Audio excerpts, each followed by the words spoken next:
Hello everyone, আইলিনাক্স ফাউন্ডেশনের পক্ষ থেকে স্বাগতম। আজকে ইঞ্জিনিয়ার্সের ডে 4 লোড স্ট্যাটিক পেজ। আমরা আসলে লাস্ট টিউটোরিয়ালে দেখেছি আমাদের ডিফল্ট পেজটি কোথায় থাকে এবং ফায়ারওয়ালে কিভাবে আমরা আমাদের পেজটি পোর্ট 80 এবং টিসিপি কানেকশন আমরা কিভাবে অ্যালাউ করতে পারি এবং লোড করতে পারি, কিভাবে ডিফল্ট লোকেশন থেকে ডিফল্ট কনফিগারেশন অনুযায়ী ডিফল্ট পেজটি কিভাবে লোড নেয়। তো আমরা সেটা দেখেছি। তো আজকে টিউটোরিয়াল থেকে আমরা দেখব কিভাবে আমরা আমাদের জন্য একটি কাস্টম ইঞ্জিনিয়ার্সের ইঞ্জিনিয়ার্স.config ফাইলটি আমরা লিখতে পারি এবং কোন ফাইলের চেঞ্জ, কোন ফাইলের অ্যাবসেন্টে কোন পুরো ইন্টায়ার অ্যাপ্লিকেশন কেমন বিহেভ করে তা আমরা দেখব।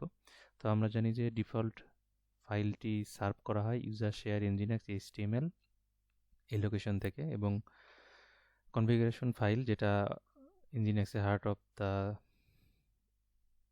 সিস্টেম তা হচ্ছে ইটিসি ইঞ্জিনিয়ার্স.conf এই লোকেশনে কনফিগারেশন ফাইল থাকে এবং এই কনফিগারেশন ফাইলে বলা থাকে যে ডিফল্ট পেজটি ইউজার শেয়ার ইঞ্জিনিয়ার্স HTML এখান থেকে সার্ভ করা হবে। তো আমরা এখন আমরা স্ক্রিনে চলে যাই। তো আমরা জানি যে আমরা কনফিগারেশন ফাইলটি পেতে পারি cd etc nginx। এখানে যদি আমরা দেখি তাহলে nginx.conf এই ফাইলটি রয়েছে। তো আমরা ভিম দিয়ে একবার ফাইলটি আরও একবার দেখে নিই। তো আমরা যদি ফাইলটি দেখি তাহলে প্রথমে আমাদের রয়েছে ইভেন্ট ব্লকের আগে রয়েছে যা মেইন ব্লক বা গ্লোবাল ব্লক। এই ব্লকের মধ্যে বা এই মেইন ব্লকে যদি কোনো মেইন কনটেক্সটের মধ্যে যদি কোনো কিছু চেঞ্জ আনা হয় তা ইন্টায়ার সিস্টেমে বা ইন্টায়ার অ্যাপ্লিকেশনে চেঞ্জ আসে এবং ইভেন্ট ব্লক রয়েছে। এরপরে রয়েছে HTTP ব্লকের মধ্যে রয়েছে সার্ভার ব্লক। তো আমরা এখন এই কনফিগারেশন ফাইলটি আমরা সম্পূর্ণ কপি করব। কপি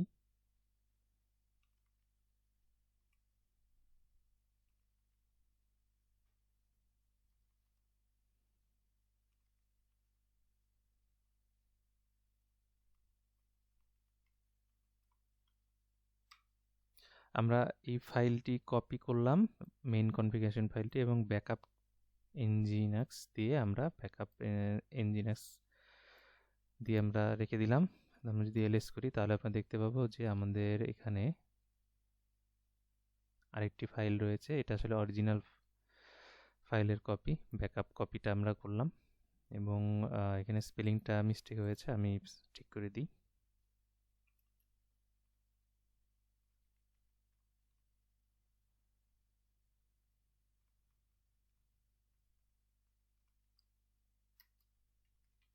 হ্যাঁ, আমাদের ব্যাকআপ ইঞ্জিনিয়ার্স কনফিগারেশন ফাইলটি রেডি হয়েছে এবং nginx.conf ফাইলটি আমাদের রয়েছে। এবং আমরা জানি যে cd user share nginx HTML এর মধ্যে থেকে আমাদের স্ট্যাটিক ডিফল্ট পেজটি লোড করা হয়। তো আমি একটি স্ট্যাটিক পেজ আপনাদের জন্য রেডি করেছি এবং আমি যদি স্ট্যাটিক পেজটি দেখাই আমরা স্ক্রিনে, এটা হচ্ছে আমাদের বাই ডিফল্ট ইঞ্জিনিয়ার্স থেকে প্রোভাইড করা। আমরা এই পেজ থেকে আমরা আসলে সরে আসব এবং আমাদের মতন করে আমরা স্ট্যাটিক পেজ লোড করব।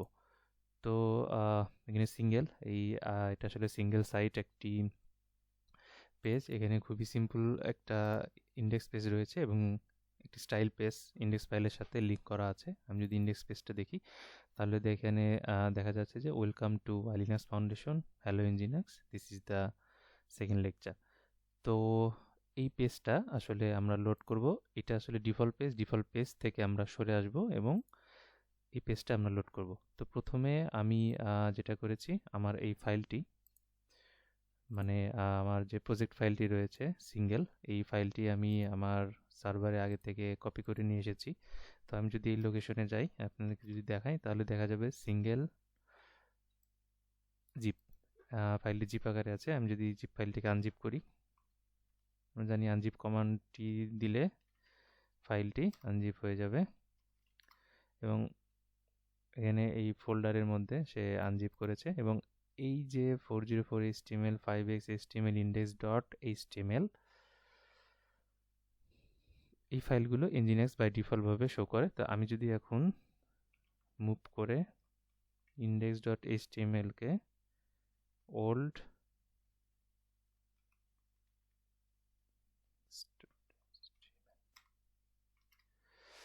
এখানে আসলে আমার সার্ভ করার মতো পেজ নাই বা ইন্ডেক্স পেজটি নাই। তো তাহলে এখন nginx আসলে কি করতে পারে? যেহেতু সে লোকেশনে আসলো, এসে দেখলো ইউজার শেয়ারের, সে যখন ব্রাউজারে রিকোয়েস্টটা পাবে ইউজার শেয়ার nginx.html এই লোকেশনে আসলো এবং nginx এর আমরা জানি ডিফল্টভাবে ইন্ডেক্স পেজটাকে সার্ভ করার কথা, কিন্তু আমার আসলে ইন্ডেক্স পেজটি নেই। আমরা যদি nginxটা এখন রিলোড দেই,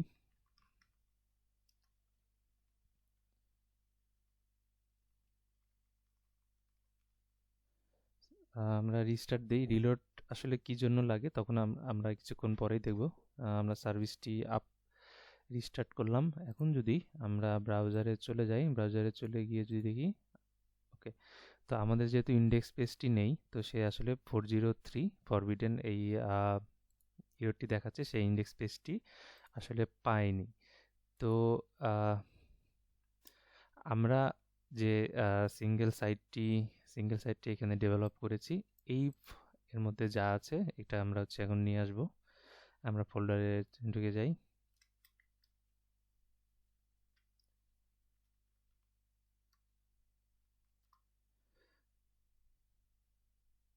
আমরা এখান থেকে কপি করি,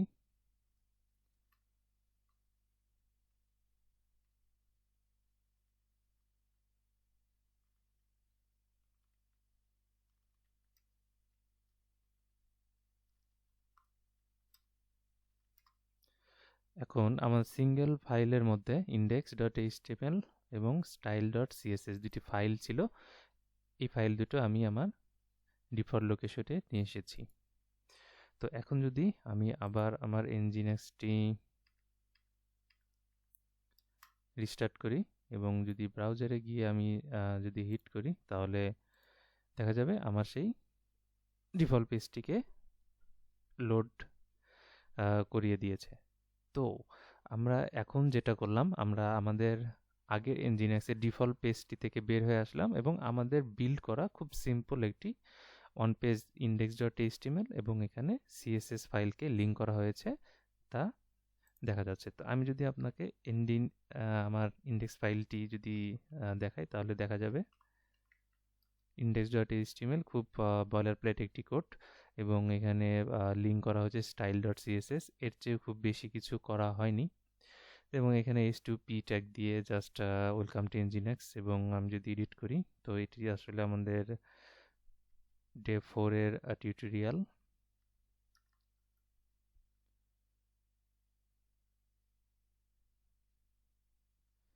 this is the day 4 lecture. আমি যদি সেভ করি এবং nginx সার্ভিসটি আবার রিস্টার্ট করি, তাহলে দেখা যাবে এখানে ডে 4 লেকচারটি চলে এসেছে।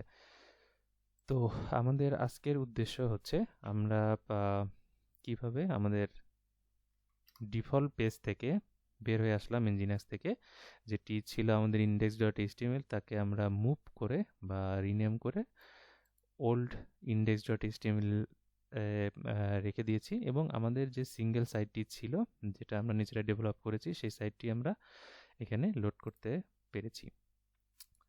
তো আমরা এখন আরও একটি বিষয় নিয়ে আপনাদেরকে আলোচনা করব। আমরা এখন চলে যাই cd etc nginx। তো আমরা এখানে একটি কাজ করেছিলাম, সেটা হচ্ছে আমার nginx এর যে মেইন কনফিগারেশন ফাইল আছে তা ব্যাকআপ করে ব্যাকআপ nginx নামে রেখে দিয়েছি এবং আমরা আসলে এখন nginx এর এই কনফিগারেশন ফাইলটি, মেইন কনফিগারেশন ফাইলটি আমরা কাস্টমাইজ করব বলতে আমরা একদম স্ক্র্যাচ থেকে ফাইলটি আমরা রাইট করব। চলুন তাহলে কিভাবে শুরু করা যাক। আমরা ফাইলটি ওপেন করি আমাদের ভিম টেক্সট এডিটর দিয়ে। আপনি আপনার ইচ্ছে মতো যে কোনো টেক্সট এডিটর দিয়েই আপনি ওপেন করতে পারেন। আমরা ইনসার্ট মোডে চলে যাই এবং এখানে যা আছে সব আমরা ডিলিট করে দিই। আপনি দেখতে পাচ্ছেন একে একে আমি nginx এর কনফিগারেশন ফাইলে যা আছে তো সবই আমি ডিলিট করে দিচ্ছি। Server block, HTML block, HTTP block, event block সব আমরা স্ক্র্যাচ থেকে লিখব। তো আপনারা যদি স্কেচ থেকেই লিখতে শুরু করেন তাহলে যে জিনিসগুলো হবে, তো আপনারা সমস্ত কনটেক্সট এবং ডিরেক্টিভগুলোর আইডিয়া হয়ে যাবে।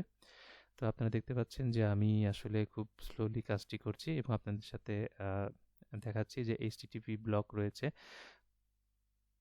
এগুলো আসলে কোনটা কিভাবে কাজ করে আমি আপনাদের আস্তে আস্তে দেখাচ্ছি। তো মেইন কনটেক্সটও আমার ডিলিট করা হয়ে গেল। তো আমি যদি এখন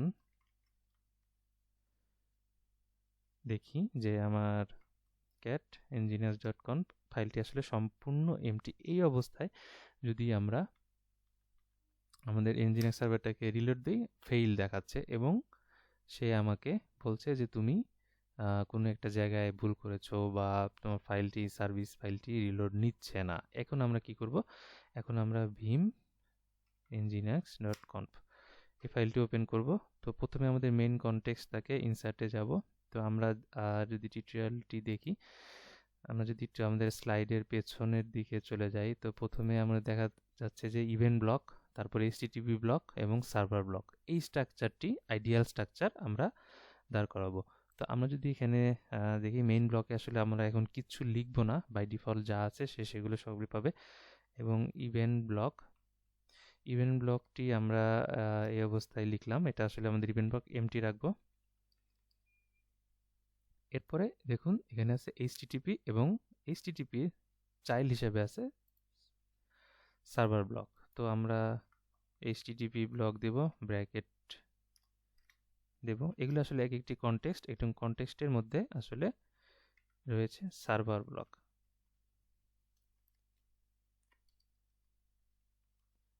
আমরা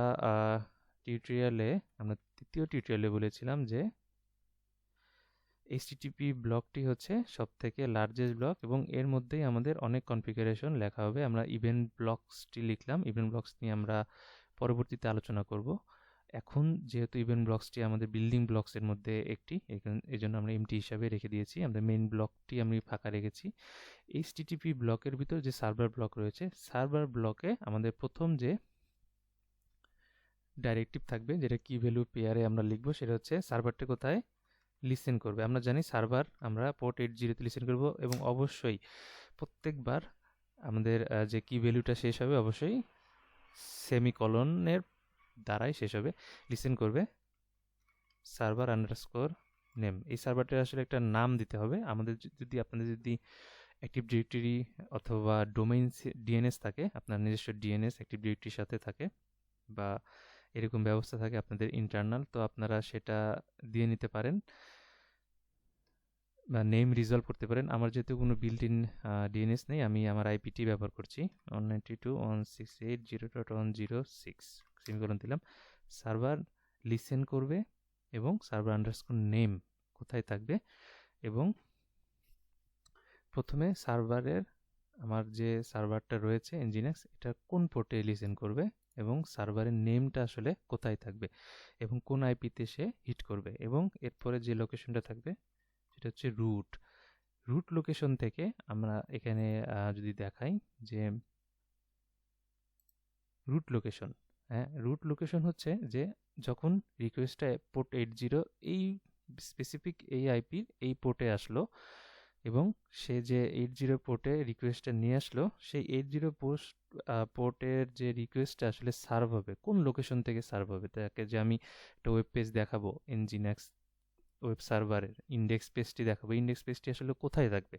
আমরা জানি ইন্ডেক্স পেজটিকে আমরা কোথা থেকে সার্ভ করাবো, সেটা যে ডাইরেক্টিভ দিয়ে ডিফাইন করা হয় তা হচ্ছে রুট। এই রুট ডাইরেক্টিভের যে ভ্যালু, সেই ভ্যালুটাই হবে আসলে আমার সার্ভিং এরিয়া, মানে এই ইউজার শেয়ার nginx html এই লোকেশন থেকে আমি পার্টিকুলারলি সার্ভ করব। তো আমি আবার আমার ফাইলে চলে যাই। আমি সার্ভ করব user user share nginx html, ঠিক এই লোকেশন থেকে। ঠিক এখানে যেভাবে দেখানো রয়েছে ইউজার শেয়ার nginx html // এই লোকেশন দেওয়ার পরে আমরা ফাইলটি যদি ক্লোজ করি, সেভ করি এবং ক্লোজ করি, এবং সার্ভারটা যদি আমি আবার রিস্টার্ট দিই তাহলে দেখেন সার্ভারটি কিন্তু রিস্টার্ট নিয়েছে। তো আমরা যদি এখন আমাদের ওয়েব পেজে ফিরে যাই এবং আমরা যদি দেখি, আমি আমার ওয়েব পেজটি দেখতে পাচ্ছি। এটা কিন্তু আসলে আমাদের নিউ যে nginx, আমরা এখন দেখতে পাচ্ছি যে nginx.conf, এবং আমরা যদি ক্যাট করি, দেখুন আমরা কিছুক্ষণ আগে যা এডিট করেছি ঠিক সেইভাবেই কিন্তু সার্ভারটি আমাদের ঠিক কাস্টম আমাদের কনফিগারেশন ফাইলটি লেখা হয়েছে।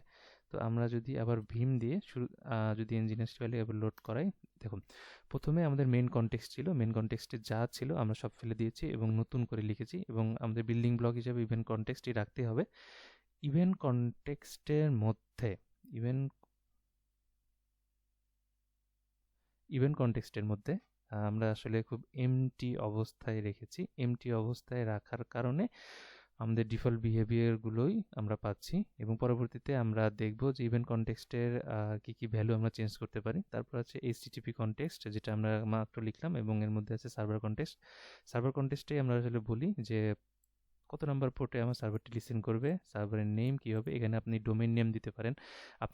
আপনার যদি ইন্টারনাল ডিএনএস থাকে অথবা অন্য যে কোনো ডিএনএস থাকে যেখান থেকে আপনি রিজলভ করাতে চান, তো সেখান থেকে আপনার যদি পাবলিক ডোমেইন থাকে এখানে ডোমেইন নেম ব্যবহার করতে পারেন। এবং রুট, যেই লোকেশন থেকে মেশিনের যেই লোকেশন থেকে আপনি আপনার পেজকে সার্ভ করাবেন ঠিক সেই লোকেশনটি আসলে আপনি এখানে দিয়ে দিবেন। তো কাস্টম পেজ কিন্তু বিল্ড করা আসলে খুবই কঠিন একটা কাজ না, আমরা কিন্তু সেটা করে ফেললাম। আমরা যদি এখন বের হয়ে আসি এবং আমরা যদি পেজে যাই, দেখেন তখন কিছুক্ষণ আগে যেই পেজটা আপনারা দেখেছেন তা ছিল আমার ক্যাশ করা। ক্যাশ করা বলতে আমি আগে ভিজিট করেছিলাম, এই জন্য আপনারা দেখেছেন। কিন্তু আপনি যদি আমার অরিজিনাল যে ফাইলটি রয়েছে সিঙ্গেল, এই ফাইলের ইন্ডেক্স পেজটা যদি দেখেন এবং যেটা আমি আইপি থেকে পাচ্ছি, দেখেন দুইটার কিন্তু পার্থক্য রয়েছে। প্রথম পার্থক্য হচ্ছে যে এই পেজটা সম্পূর্ণ সাদা এবং লেখাগুলো ছিল হচ্ছে মাঝখান থেকে সে আমাদের লেফট সাইডে চলে এসেছে, এবং এই লেখাগুলো দেখেন এটা ছিল সুন্দর আইসি ব্লু কালারের একটি ব্যাকগ্রাউন্ড, এবং মাঝখানে টেক্সটগুলো অ্যালাইন করা ছিল সেন্টারে।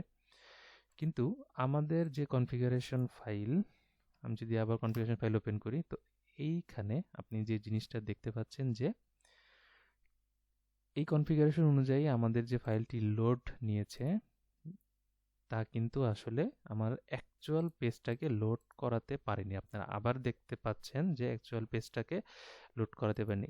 এর যে প্রবলেমটা হয়েছে আমি যদি আপনাদেরকে দেখাই টার্মিনালে, আমি যদি একটু টার্মিনালে দেখাই, কার্ল করি, CURL কার্ল -i http://192.168.0.106। এখানে দেখেন যে কন্টেন্ট টাইপ যেটা, সেটা আসলে টেক্সট HTML এ রিটার্ন করেছে, এবং আমি যদি দেখি stylestyle.css, একদম HTML পেজটাকে দেখেন সে আসলে HTML পেজ হিসাবে চিনেছে, কিন্তু আমার যে CSS ফাইলটি ছিল তাকে আসলে সে চিনতে পারেনি। চিনতে না পারার কারণে সে আসলে প্লেন টেক্সটে চিনেছে, কিন্তু CSS ফাইল যদি সে প্লেন টেক্সটে css.css বা তার যা অ্যাকচুয়াল ফাংশনালিটি সেটা যদি সে না চিনে, তাহলে যে প্রবলেমটা হয়েছে সে আমার এখানে CSS ফাইল লোড হয়নি। লোড না হওয়ার কারণে সে ফরম্যাটটি বুঝতে পারেনি যে এটা আসলে CSS ফাইল হিসেবে আমাকে রিড করা উচিত ছিল। এই বোঝাটা তার না হওয়ার জন্যেই কিন্তু সে আসলে CSS ফাইলগুলো লোড করতে পারেনি, এবং আলটিমেটলি আমি এই যে কালার ব্যাকগ্রাউন্ডটা এটা আমি পাইনি। তো এটা আসলে আমি কিভাবে দূর করব? তো চলুন আমরা আবার সেই আমাদের কনফিগারেশন ফাইলেই চলে যাই।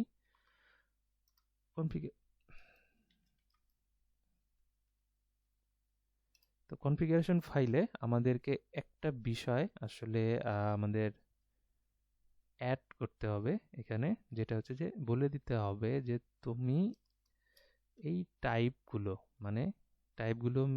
তুমি কিভাবে রিড করবা। তোমার কাছে যদি কোনো ফাইল থাকে, তো তোমার কাছে যদি এই রকম কোনো ফাইল আসে, তুমি আসলে সেটা কিভাবে রিড করবা, HTML কে তুমি কিভাবে লিখবা, বা HTML কে তুমি কিভাবে চিনবা, অন্য জেপিজি ফরম্যাট থাকলে কিভাবে চিনবা, সেটা আমি ঠিক যেভাবে লিখছি। এটা হচ্ছে টেক্সট।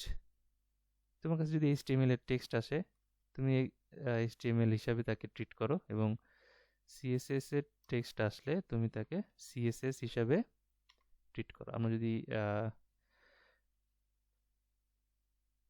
এই কনটেক্সটটা ব্যবহার করি HTTP এর মধ্যে টাইপস, এই টাইপসে আসলে আমি বলে দিচ্ছি যে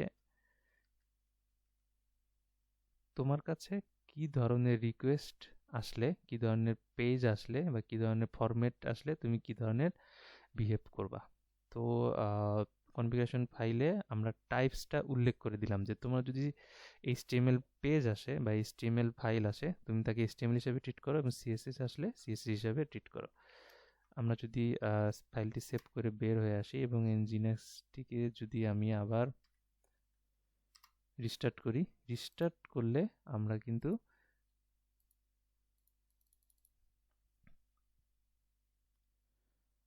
হ্যাঁ, আমরা nginxটি যদি কন্ট্রোল শিফট আর দিয়ে রিলোড করি, রিলোড করলে দেখা যাবে যে আমার যে আগের যে আইসি ব্লু ফরম্যাটটা ছিল, সেই আইসি ব্লু ফরম্যাটটাই কিন্তু আমরা পাচ্ছি।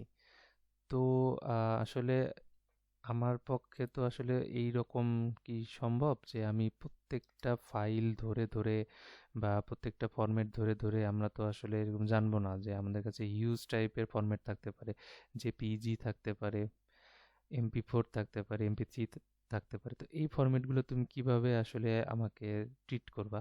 তো এটার জন্য একটি সমাধান রয়েছে। আমরা যদি কার্ল করে দেখি, আগে যেটা স্টাইল ডট সিএসএস, এখন কিন্তু দেখা যাচ্ছে টেক্সটটাকে সে সিএসএস আগে ট্রিট করেছে।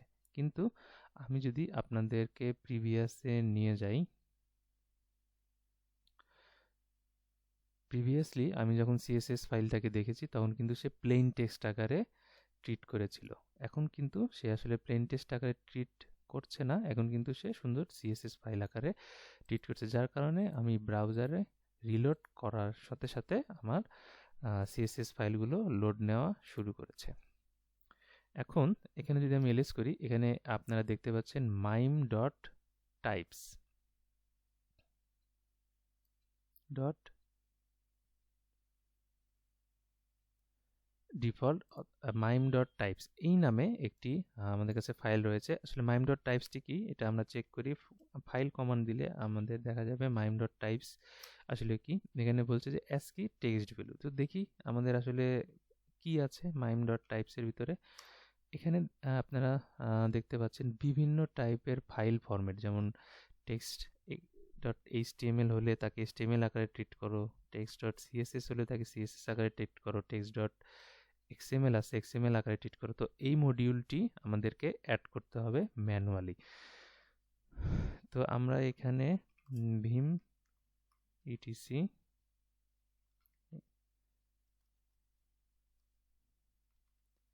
আমাদের কনফিগারেশন ফাইলের মধ্যে এই টাইপসটা আমরা ম্যানুয়ালি করেছি। আমরা এখন ম্যানুয়ালি করব না, কারণ যেহেতু আমাদের nginx অলরেডি একটি মডিউল দিয়ে দিয়েছে, আমরা এই মডিউলটি এখানে অ্যাড করব। যেহেতু আমাদের এইটা একদম লোকেশনই রয়েছে, আমরা যে লোকেশনে আছি সেখানে আমরা জানি ইনক্লুড ডিরেক্টিভ দিয়ে আমরা যে ফাইল অ্যাড করতে পারি। তো ইনক্লুড করব etc nginx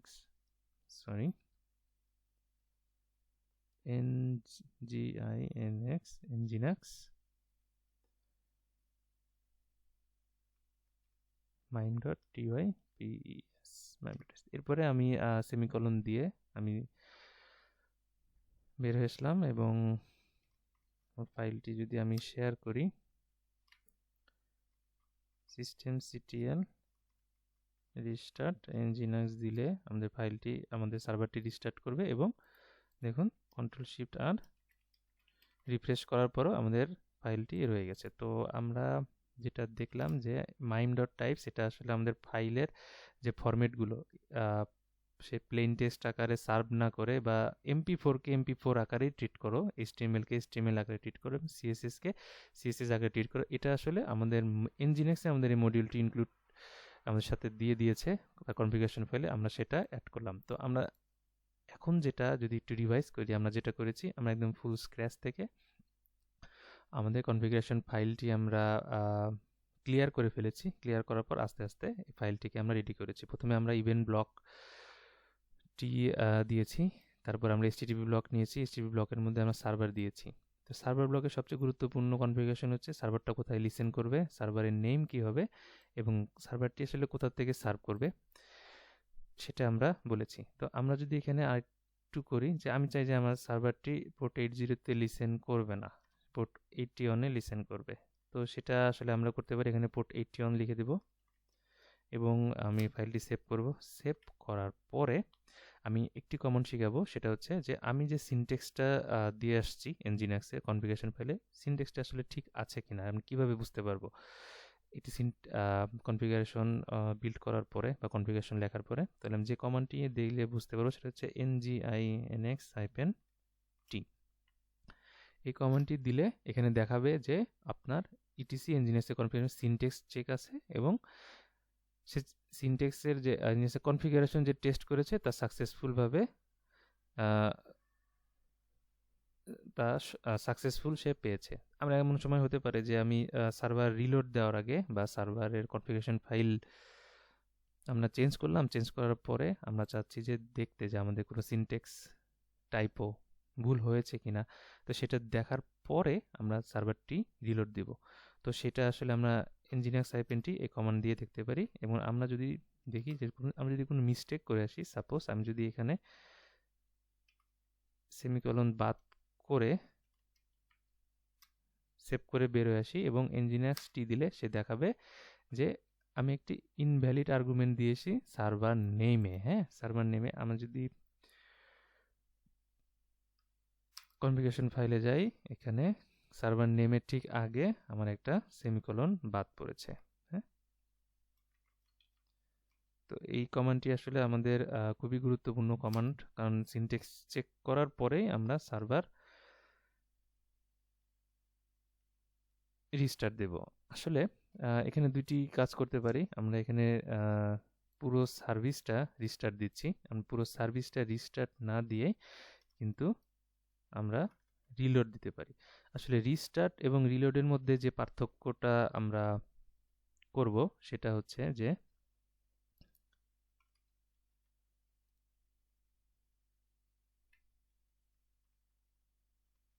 reload versus restart. তো রিলোড দিলে যেটা হবে, আমি যে চেঞ্জটুকুন করেছি সেই চেঞ্জটুকুনকে আগের সাথে মার্জ করে নতুন করে সার্ভারটা রিলোড দিবে এবং পূর্বের যে চেঞ্জটা ছিল, যেখান থেকে সে চেঞ্জটা পেয়েছে ঠিক ততটুকুনি সে কনফিগারেশন নিয়ে সার্ভারটাকে স্টার্ট করার চেষ্টা করবে বা সার্ভিসটাকে ইনেবল করার চেষ্টা করবে। এবং রিস্টার্ট কি করবে, সে পুরো nginx সার্ভিসটাকে স্টপ করে নতুন করে আবার স্টার্ট করবে। আমরা চাই না যে প্রোডাকশনে আমরা কখনো রিস্টার্ট করি বা স্টপ করে নতুন করে সার্ভিসটা স্টার্ট করি। এমন হতে পারে যে আমি একটা কনফিগারেশন চেঞ্জ করেছি কিন্তু সেই কনফিগারেশনটা আসলে কাজ করেনি বা কোথাও আমাদের কনফিগারেশন ফাইলে কোথাও ভুল হয়ে গেছে, কনফিগ ফাইলে ভুল হয়ে গেছে। তো ভুল হওয়ার কারণে আমি যদি রিস্টার্ট কমান্ড দেই systemctl, তাহলে কি করবে, আমার nginx সার্ভিসটাকে সে আপ করবে না। কিন্তু আমি যদি রিলোড কমান্ড দেই, সে নতুন চেঞ্জটাকে যদি ইররও হয় বা ভুলও হয় আমাদের কোনো, সে সেই ভুলটাকে ইগনোর করবে এবং সে আগে যেটা ছিল, যে অবস্থায় ছিল সেই অবস্থায় সার্ভারটাকে ফিরিয়ে দিবে। তো রিলোড কমান্ডটি যে কাজটা করে, যে পুরো সার্ভিসটাকে স্টপ করে না, নতুন চেঞ্জটাকেই সে শুধু রাইট করার চেষ্টা করে। কিন্তু রিস্টার্ট কমান্ড দিলে সার্ভিসটাকে স্টপ করে নতুনভাবে স্টার্ট করে। তো আমরা সবসময় রিলোড কমান্ডটি ব্যবহার করব। আমাদের যেহেতু কনফিগারেশন ফাইলটি খুব ছোট, তো আমাদের আসলে এই মুহূর্তে অত প্রয়োজন পড়ছে না, কিন্তু আমাদের প্রোডাকশনে এই কাজটি প্র্যাকটিস থাকলে ভালো হবে। তো আমি এখানে রিলোড দেই, রিলোড দেওয়ার পরে আমরা যদি দেখি এখন কিন্তু কন্ট্রোল শিফট আর রিফ্রেশ দিয়ে আমাদের কিন্তু সাইটটা আমরা দেখতে পাচ্ছি না। আমরা জানি আমরা যদি ডিফল্ট পোর্টে না রান করে নন ডিফল্ট পোর্টে রান করি তাহলে আমাদের পোর্টটি উল্লেখ করে দিতে হবে। তাহলে এই টি1 পোর্টে যদি আমরা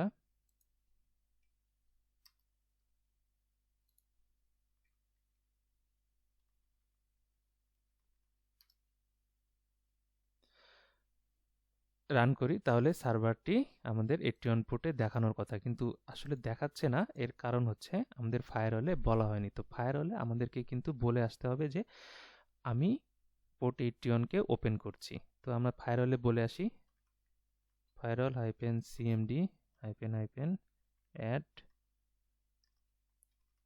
port 81/tcp permanent সাকসেস। এবং আমরা যদি ফায়ারওয়াল জানি যে ফায়ারওয়াল কোনো কিছু রাইট করলে আমাদের রিলোড দিতে হয়, আমরা রিলোড দেই। রিলোড দেওয়ার পরে আমরা যদি দেখি ফায়ারওয়াল -cmd লিস্ট অল দিলে আমরা দেখতে পারবো যে আমাদের পোর্ট 80 এবং 81 আমরা অ্যালাউ করলাম। তো আমরা এখন যদি এখানে এসে রিলোড দেই, রিলোড দেওয়ার সাথে সাথে দেখা যাবে যে আমাদের পোর্ট 81-এ সার্ভারটি লিসেন করতে শুরু করেছে। তো আমরা যদি এখন ক্যাট করি আমাদের nginx-এর কনফিগ ফাইলে আমরা দেখতে পারবো যে আমাদের সার্ভারটি লিসেন করছে পোর্ট 81-এ এই আইপিতে, এবং সে রুট থেকে ইউজার শেয়ার nginx html ঠিক এই লোকেশন থেকে ফাইল নিয়ে আমাদেরকে সার্ভ করাচ্ছে। তো আশা করি আজকের টিউটোরিয়ালটি আসলে খুবই অর্থবহ হবে আপনাদের জন্য, কারণ আমরা আসলে দেখলাম যে খুব স্ক্র্যাচ থেকে কিভাবে আমাদের কনফিগারেশন ফাইলটি আমরা নিজেরা লিখতে পারি। আসলে অত কঠিন না। আমরা যদি বুঝে বুঝে ফাইলগুলো পড়ি এবং বাসায় প্র্যাকটিস করি তাহলে আমরা কাজগুলো নিজেরাই করতে পারবো। প্রথমে মেইন ব্লক, তারপরে ইভেন্ট ব্লকের মধ্যে HTTP। যেহেতু আমার সার্ভারের মেইন কাজ HTTP রিকোয়েস্ট হ্যান্ডেল করা ওয়েব সার্ভার, তো HTTP রিকোয়েস্ট এই ব্লকের মধ্যেই আসলে এই রিলেটেড সমস্ত কনফিগারেশনগুলো থাকবে। এখানে আমাদের টাইপোগুলো কেমন হবে সেটা আমরা ডিফাইন করেছি, এবং সার্ভারের যে আলাদা ফিচার কোথা থেকে লিসেন করবে, সার্ভারের নেম কি হবে এবং কোন পোর্টে লিসেন করবে তা আমরা ডিফাইন এখানে করব। তো আশা করি আপনাদের ভিডিও টিউটোরিয়ালটি ভালো লেগেছে এবং আপনারা বাসায় প্র্যাকটিস করবেন, এবং কোনো যদি বুঝতে সমস্যা হয় আমাকে কমেন্ট করে জানাবেন। ধন্যবাদ। এবং সামনের টিউটোরিয়ালে আমরা আরও কনফিগারেশন ফাইলের বিভিন্ন আরও কনটেক্সট যা যা রয়েছে সেগুলো আমরা নিয়ে বিস্তারিত আলোচনা করব। ধন্যবাদ।